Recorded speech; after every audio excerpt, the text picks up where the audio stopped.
nous dirions que nous vivons une époque d'événements d'importance.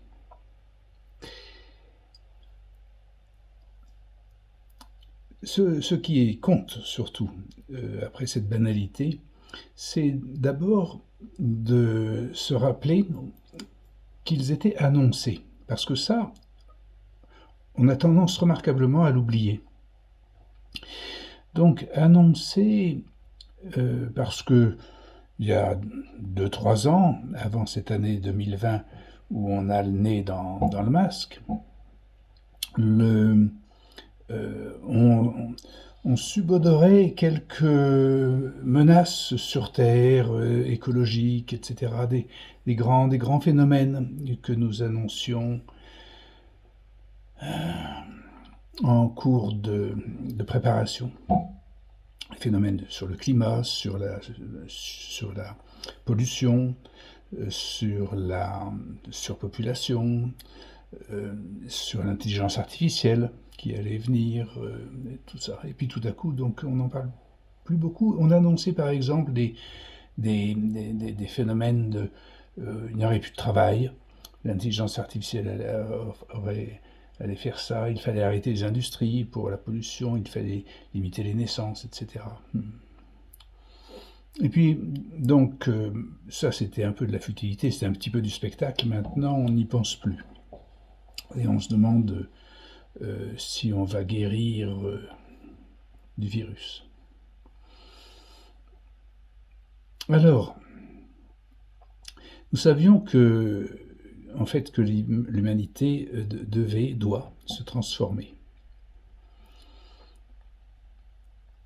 Alors ici, nous avons un intérêt particulier, nous prenons un intérêt particulier à un champ de la psychiatrie, un domaine de la médecine, pardon, qui est le champ de la psychiatrie, et qui assiste, comme beaucoup d'autres domaines, qui assiste à cette transformation. Mais la psychiatrie particulièrement doit l'assister, c'est-à-dire non pas simplement spectateur, mais doit être en quelque sorte acteur ou actrice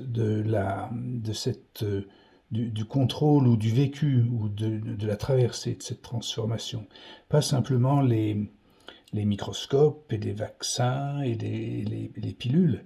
Bien sûr, ça participera de cette transformation, mais de manière très automatique par rapport à ce que la psychiatrie a à sa charge, c'est-à-dire de ne pas perdre la tête et de réfléchir.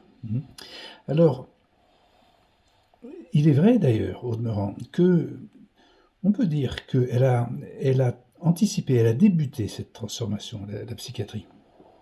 Aujourd'hui, on voit donc ce grand coup de massue qui nous assomme, qui assomme la société. Et ça lui est arrivé à la psychiatrie un petit peu avant, c'est-à-dire qu'elle a anticipé cette chose-là. C'était, on va dire, année 1990. Hein, le dernier souffle, si on peut dire, de cette psychiatrie s'est passé entre 70 et 90, 1970 et 1990.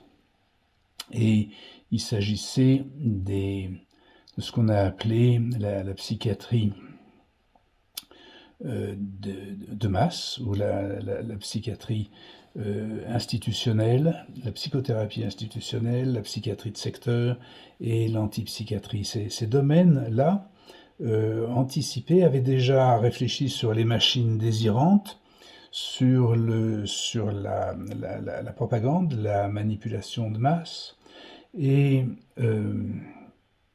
donc anticiper les événements et dans son vécu, dans sa chair, les a tellement bien anticipés qu'elle a été assommée.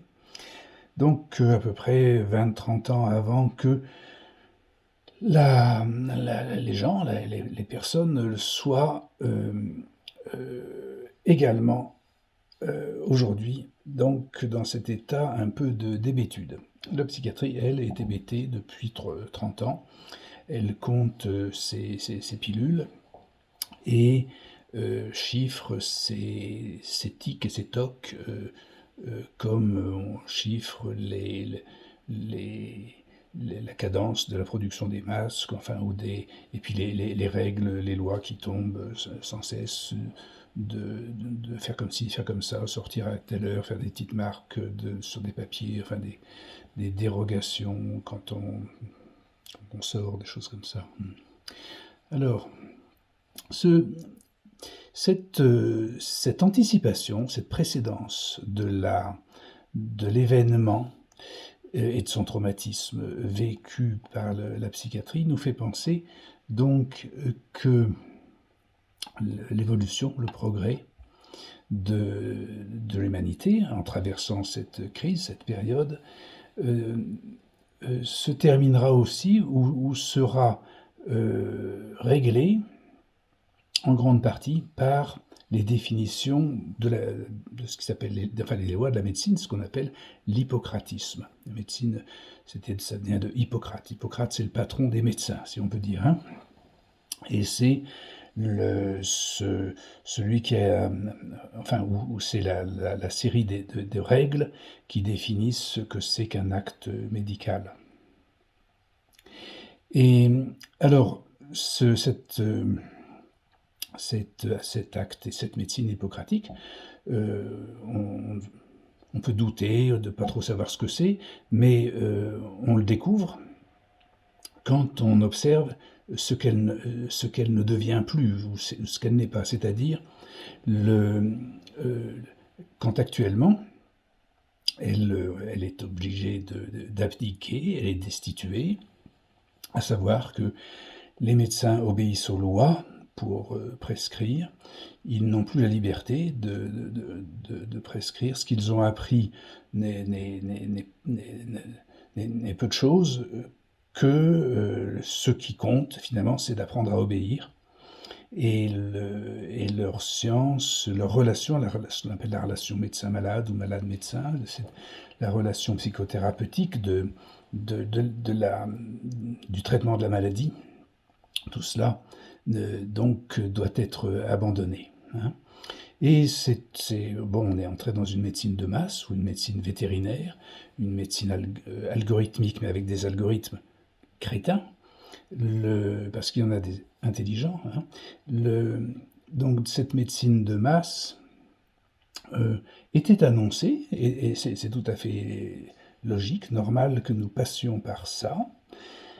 Et donc, c'est effectivement, nous assistons effectivement, il faut en faire ce qu'on appelle un deuil, il faut accepter le fait que la médecine hippocratique n'existe plus. Elle n'existera plus quand on s'en rendra compte, mais déjà, ce qui se passe actuellement, c'est la fin. Donc, on doit commencer à faire le deuil de cette médecine, de l'hippocratisme, à moins qu'on ne le révise, qu'on le rechange, qu'on le ressuscite. Mais actuellement, c'est sa fin. Alors,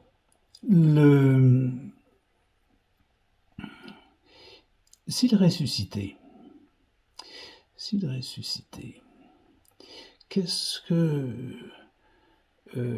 comment ça se passerait?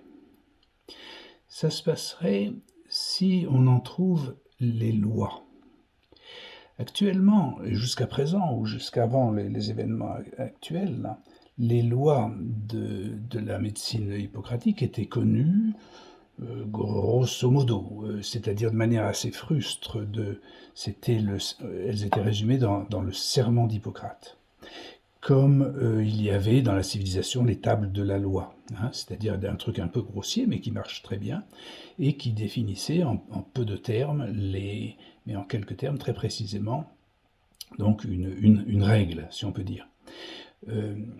À présent, nous sommes entrés dans un degré de civilisation où nous n'acceptons plus les règles, même si évidemment, pour bien le signifier, on est complètement écrasé par les règles, elles nous dominent, on succombe sous les règles, mais parce que justement on ne les accepte plus et que nous sommes sur l'étape sur la marche où nous allons, au-delà des règles, fonctionner à partir des formules. Donc, l'hippocratisme renaîtra dans la mesure où on trouvera non plus ces règles qui resteront dans la mémoire et qu'il faudra célébrer, continuer à célébrer, mais dont on trouvera la formule.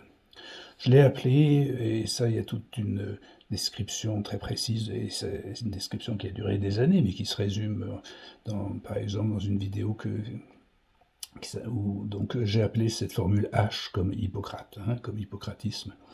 Et elle aboutit à l'idée que une communauté saine est gouvernée par les lois de la thérapeutique. Ça, c'est le résultat de la formule hippocratique, c'est-à-dire qu'elle doit s'étendre jusqu'à la communauté. Et une communauté saine est gouvernée donc par les lois de la thérapeutique. Elle n'est pas gouvernée par les lois de la politique.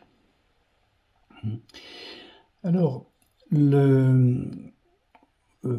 en deux mots, est-ce qu'on peut tout de même, pour annoncer le menu, décliner qu'est-ce que c'est que la formule H? Oui, on peut dire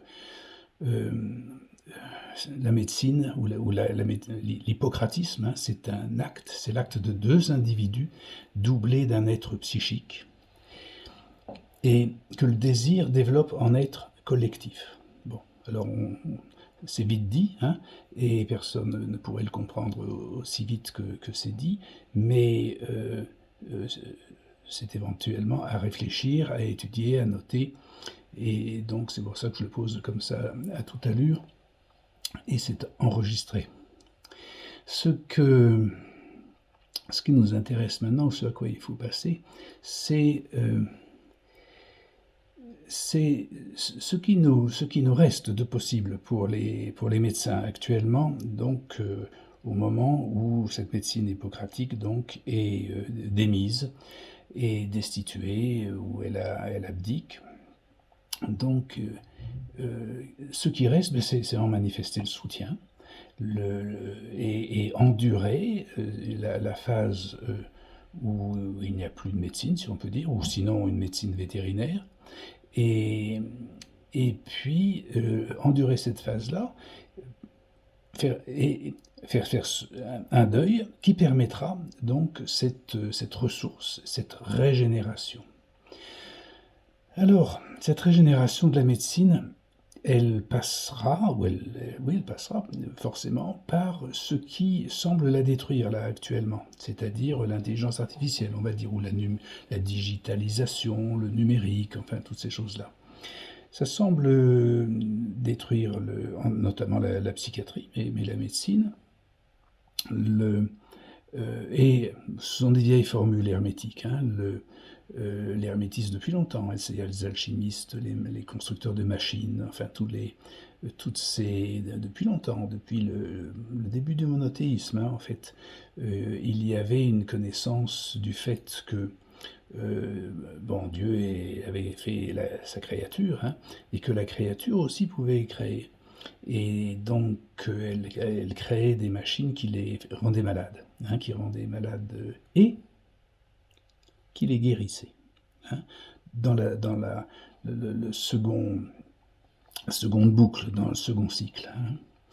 Donc, la résurrection, si on peut dire, pour employer des grands mots, mais ou le rétablissement, la résurgence de l'hippocratisme se fera avec et à l'aide et pour participer de l'intelligence artificielle. C'est un mot qui résume ce qu'en théorie on appelle la cybernétique. C'est très compliqué, ce mot-là. On appelle ça intelligence artificielle, ça ira bien. Et dans ce passage, donc, où il va falloir endurer la médecine de masse, et si on peut dire la médecine un peu crétine, c'est-à-dire des lois de politique et économiques, et donc enfin, ce qu'on vit, ce qu'on vit en ce moment.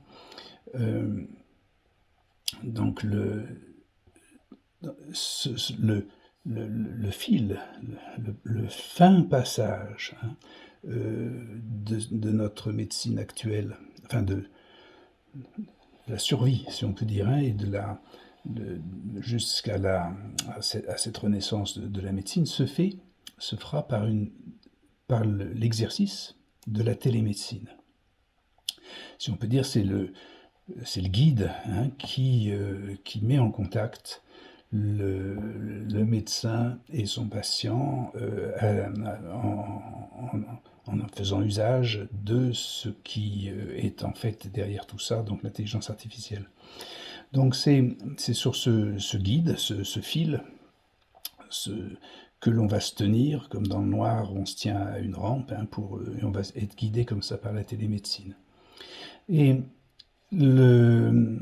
ce qui apparaît, alors ce qui intéresse beaucoup et là où revient la psychiatrie, qui est toujours en tête de ce développement de la médecine, et c'est pas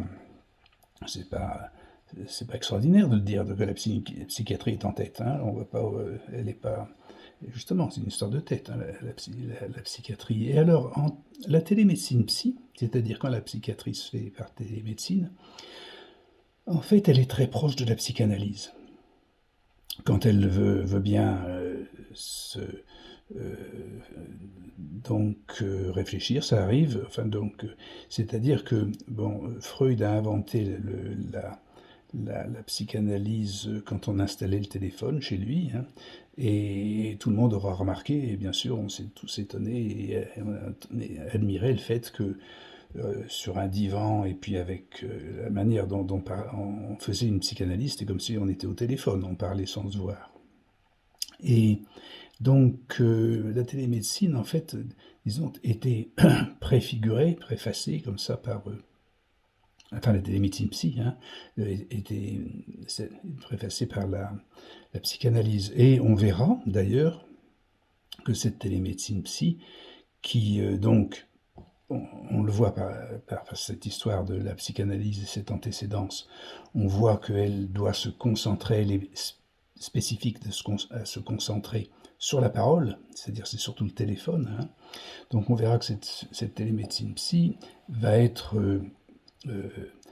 attaquée, si on peut dire, ou empêchée par justement la pathologie des règles et du règlement, c'est-à-dire cette passion morbide, hein, pour la médecine de masse.